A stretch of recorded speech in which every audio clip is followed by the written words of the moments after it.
పౌర సరఫరాల శాఖ ఎన్ఫోర్స్మెంట్ డిప్యూటీ తహసీల్దార్ మాచన రఘునందన్ మాట్లాడుతున్నా. ఈరోజు పెద్దడిచెర్లపల్లి అంగడిపేటలో ఉన్న రైస్ మిల్స్ను తనిఖీ చేయడం జరిగింది.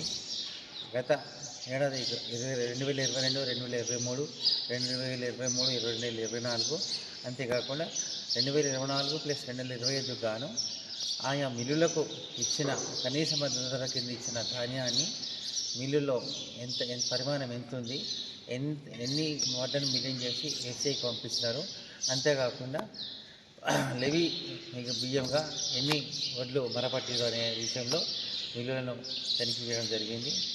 అంతేకాకుండా ఇంకా 20 రోజుల్లో మళ్ళీ యాసంగి పంట కూడా వచ్చే అవకాశం ఉంది. కాబట్టి ఆ యాసంగి పంట వస్తే మళ్ళీ ఆ ధాన్యాన్ని రైతుల దగ్గర ఉంచుకొని మళ్ళీ మిల్లులకు తరలించాల్సిన అవసరం ఉంటుంది. ఆ మిల్లులకు తరలించినప్పుడు కూడా మిల్లుల్లో స్థలం కావాల్సిన అవసరం ఉంటుంది.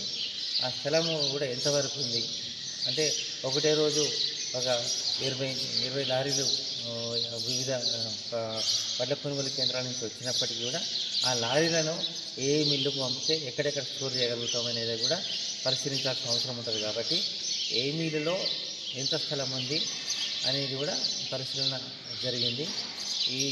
ఈరోజు మొత్తం అంటే ఇంకొక 15 డేస్లో వచ్చే ఎండాకాలం పంటను దృష్టిలో పెట్టుకొని మిల్లర్లను వడ్ల నిల్వలకు కూడా సమాయత్తం కావాల్సిందని కోరడం జరిగింది. Thank you.